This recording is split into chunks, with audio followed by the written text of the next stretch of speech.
Hey storyteller! Our goal as authors is to immerse readers in our stories, to help them live the story as if they have become the character for a while. The last thing we want to do is to use words that place a barrier between readers and our viewpoint character.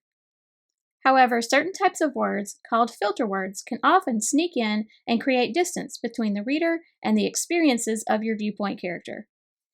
Filter words are a form of telling instead of showing, and are one of three categories of story-weakening terms I call kryptonite words. I call them this because they dilute the power of the story just like Superman's old nemesis Kryptonite diluted his strength. But what are filter words? How can we spot them? And most important of all, how do we eliminate them from our stories? Welcome to this week's writer coaching session, where we'll discuss all this plus examples. Hi, I'm Bridget from B Squared Writer Coaching. I'm an author, editor, and your story coach, here to help you make your story powerful, polished, and publishable, so you can move readers and help them experience the adventure with maximum emotional impact. Before we get into this week's topic, I have a gift for you just for visiting my channel.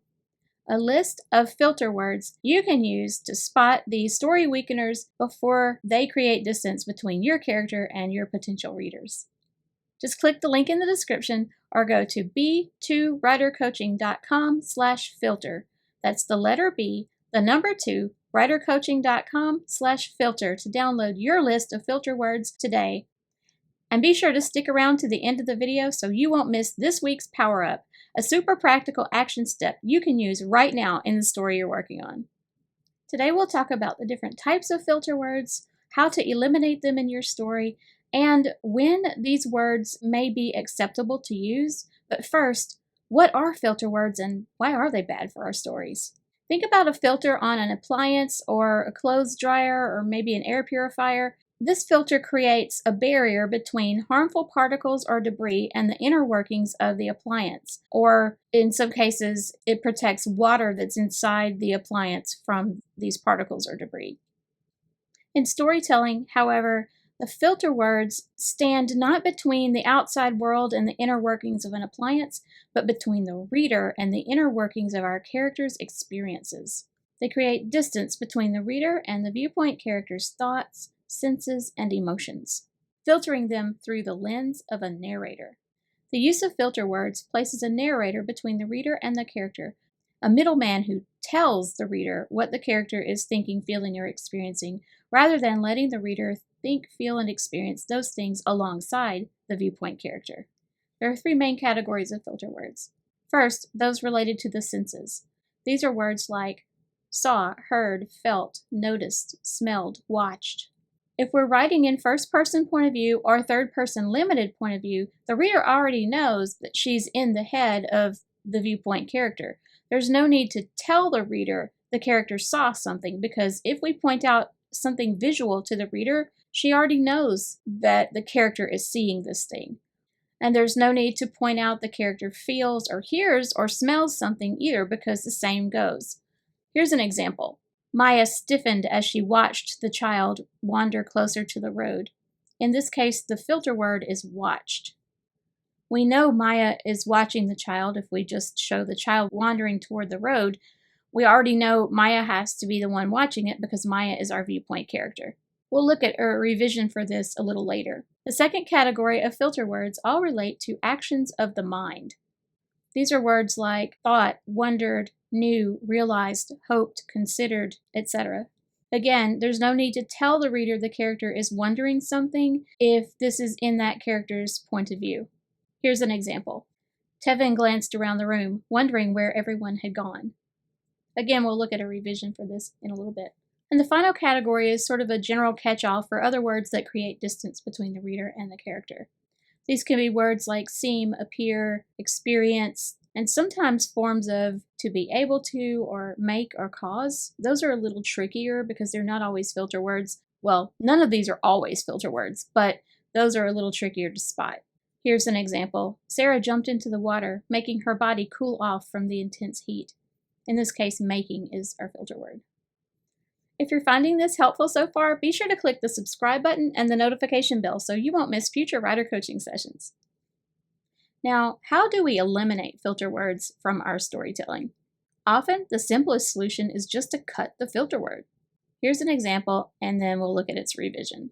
Remember this from earlier? Maya stiffened as she watched the child wander closer to the road. Instead, we could say, Maya stiffened as the child wandered closer to the road. So we just cut out the fact that she's watching this. We know she is watching it because this is her point of view.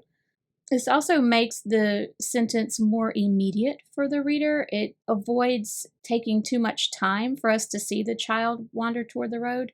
We know quicker why Maya stiffened. I would actually recommend rearranging the wording of this sentence and have the child wander closer to the road first and then have Maya stiffen.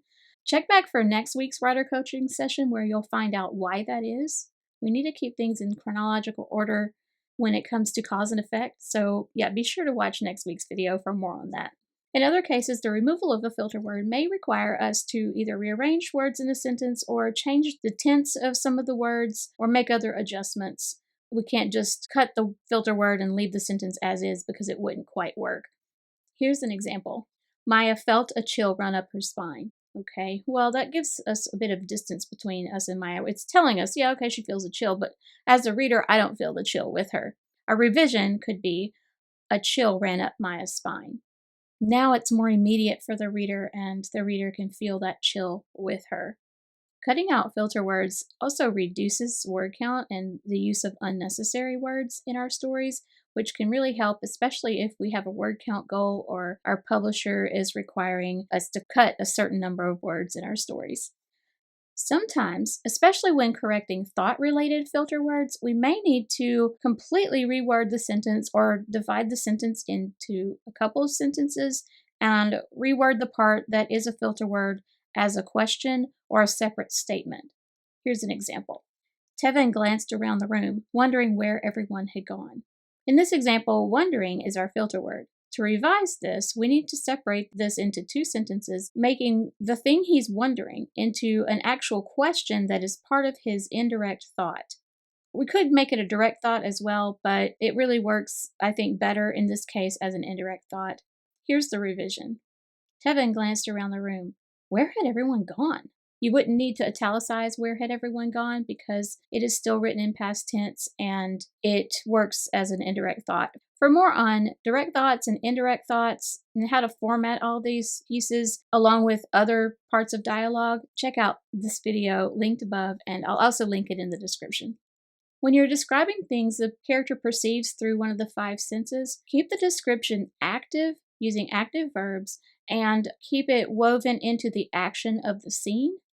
This will help you eliminate filter words and create a richer setting. This is also part of what is called deep point of view. Eliminating filter words will help you immerse readers deeper and more powerfully in your story. Here's an example. The room smelled like flowers and her mother's perfume.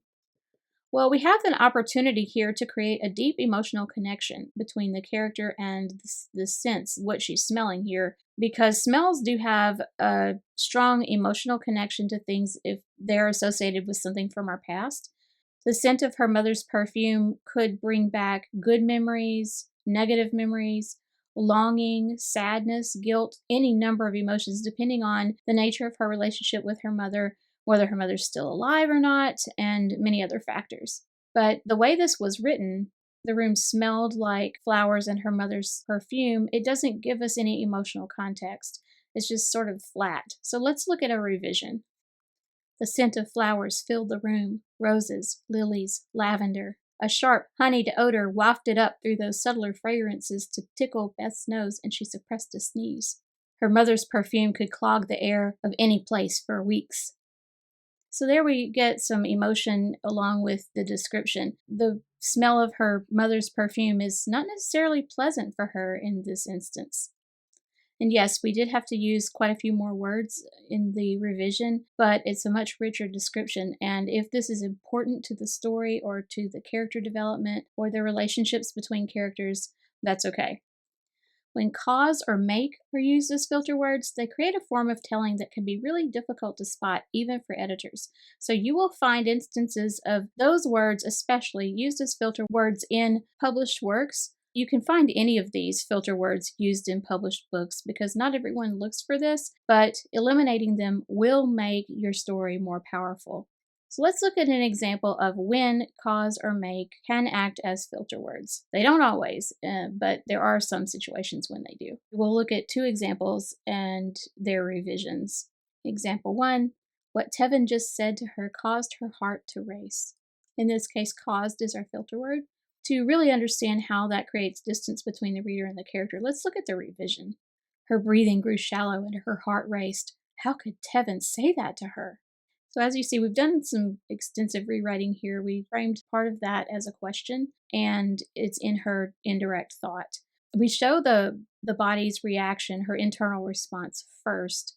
Of course, in the actual scene, you would have Tevin's dialogue first. Then you would have her body language, her heart racing, her breathing growing shallow next, because that's her initial response. And then we have her thought on the heels of it of how could he say that to her. So then the thought coming after that lets us know why her heart was racing. She can't believe he said that. The revision just brings us into the character's emotion more powerfully, whereas saying his words caused her heart to race is a form of telling, and it's just like the narrator is letting us know this happened, but we don't feel it with her. Example 2, Sarah jumped into the water, making her body cool off from the intense heat. Okay, well, that's kind of flat and boring. I mean, we know the water cooled her off, but we don't feel the change in temperature with her. Let's look at a revision, cutting the filter word making. Sarah jumped into the pool. The water engulfed her, cooling her skin despite the sun's intense heat. So now we feel the water all around us and our skin cooling off as if we are Sarah in this situation. I hope you found this clear and easy to understand. Filter words can be a bit tricky. The more you practice looking for them, though, the easier it will become to determine when they are acting as filter words and when they're not. But let's look at sometimes when these words are not acting as filter words, because you don't want to cut every instance of thought or saw or watched. There are times when they are necessary and they're not creating a barrier between the reader and the character. So let's find out how that can happen. Sometimes these words don't act as filters, but just as ordinary verbs, and this can happen in the following situations. In dialogue. I have an expression I often use with my students: all bets are off in dialogue. So many of the writing guidelines and best practices we learn about can be ignored in dialogue if that is true to the character's voice or the way the character would say something. The same goes with filter words. When used in dialogue, these words do not fit the definition of a filter word because they're not acting as a barrier between the reader and the character, telling the reader what the character is experiencing. Instead, the character who's speaking is telling another character what he or she experienced. And that's okay. It's not an unseen narrator telling the reader what the character is experiencing. It's one character telling another what the first character experienced. Here's an example, hopefully that'll clarify this.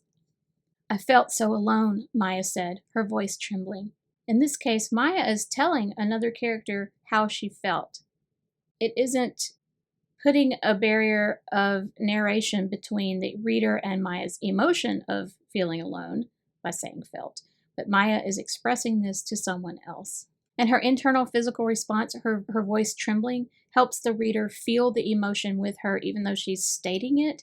So it might seem like telling because she's stating it in her dialogue, but her internal physical response that accompanies the dialogue tag, the she said part, helps the reader to experience her emotion along with her. Another time these words are not acting as filter words is when they are used as action verbs instead of linking verbs. This might remind you of your elementary school English class where the teacher taught us about linking verbs and helping verbs, all these types of verbs.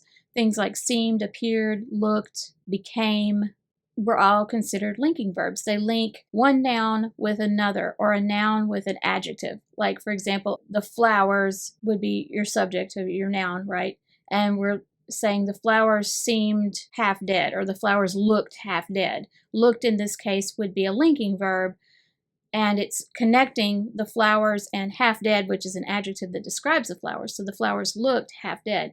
Looked is not an action verb. It's not the action of looking or peering at something. It is just a link between the flowers and the state of half dead, right? So in that case, the word looked would be a filter word because it's filtering the experience through the narrator. The narrator is telling the reader how the flowers looked. However, if the word is used as an active verb, it isn't a filter word. If you use the word looked as an active verb, like he looked over his shoulder, that's not filtering anything. It's just an action. He's actually turning his head and looking in a different direction. It's an active verb. It's not linking anything. So it is not acting as a filter word in that case. Here's another example. Maya felt along the wall for the light switch. So let's compare this with her feeling alone. If we had said Maya felt alone and that wasn't in dialogue, felt would have been a filter word because it's linking Maya and alone, the emotion. But this, Maya felt along the wall looking for the light switch. She's actually running her hand along the wall, feeling, actively touching to feel the wall to find the light switch. So it's not about an emotion of feeling inside, it's an action, the action of feeling. In that case, it wouldn't be a filter word. Another instance when these words do not act as filter words is when they take the form of direct action instead of telling the reader the character's observations of the actions of another person. For example, Maya felt a chill run down her spine. Felt in that case is a filter word because it tells the reader the action that's performed by the chill running up her spine or running down her spine instead of just showing it run down her spine. Here's an example of a word used as a filter word, and then I'll give you another example when it is not used as a filter word. Maya watched Tevin chase the ball into the street. Watched, in this case, is a filter word because, yes, Tevin is chasing the ball into the street, but the narrator is telling us that Maya watched this happen. She's watching him chase the ball into the street. That is a filter word. It's telling us what her observation is of Tevin's action. So Maya's not doing an action, she's just standing there observing what someone else is doing. To revise that, we would just say, Tevin chased the ball into the street, because we know Maya's watching this because it's her point of view. Here's an example where watched is not a filter word. Maya watched 2 movies before going to bed. She was doing an action here. She is watching movies. She's watching TV, whatever. Watching in this case is a direct action. We're not seeing her observing someone else's action.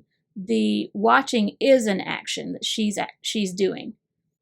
I hope that all makes sense and is clear. If you have any questions about filter words or, well, anything else writer related, go ahead and leave a comment below, and I always read and respond to comments. So if anything in this video wasn't clear, don't hesitate to ask. And if you haven't done so yet, be sure to download your list of filter words so you can eliminate them from your storytelling. Just click the link in the description or go to b2writercoaching.com/filter to grab your copy. For today's Power Up, examine the last scene that you wrote and highlight any words that might be potential filter words. Then read them in the context of the sentence and the story to see if they really are acting as filter words. And if so, use one of the following techniques to revise them or eliminate them. Show the direct action happening, not the viewpoint character's observation of that action. For example, remember Maya watching Tevin chase the ball into the street? Just say Tevin chased the ball into the street. You don't need to say that Maya observed or watched it. The second possibility is to show a sensation's direct effect on the character rather than saying she smelled or heard or saw or felt. And finally, turn a thought-related filter word into either a direct or indirect thought for the character, possibly a question if the character's wondering. But if it's just a thought, then just change it into the character's indirect or direct thought instead of saying he thought or she wondered or realized. As I mentioned briefly earlier, another issue that can create distance between your reader and your viewpoint character is portraying cause and effect style events out of order. These sequences of events or cause and effect events are also called motivation and response units or MRUs. They can include things like whatever causes the reaction, the character's voluntary reaction, involuntary reaction, thoughts, and speech. So how do you know which order to put them in? Check back for next week's writer coaching session and you'll find out. Be sure to hit the subscribe button and the notification bell so you won't miss it. Eliminating filter words will take you one step closer to creating deep point of view, the most powerful way to immerse readers in your story. For more tips on how to create deep point of view in your story, check out this video. And be sure to watch the other videos in the Power Up Your Storytelling playlist linked here and in the description for more ways to make your story as powerful as possible. Speaking of, let's go power up your storytelling.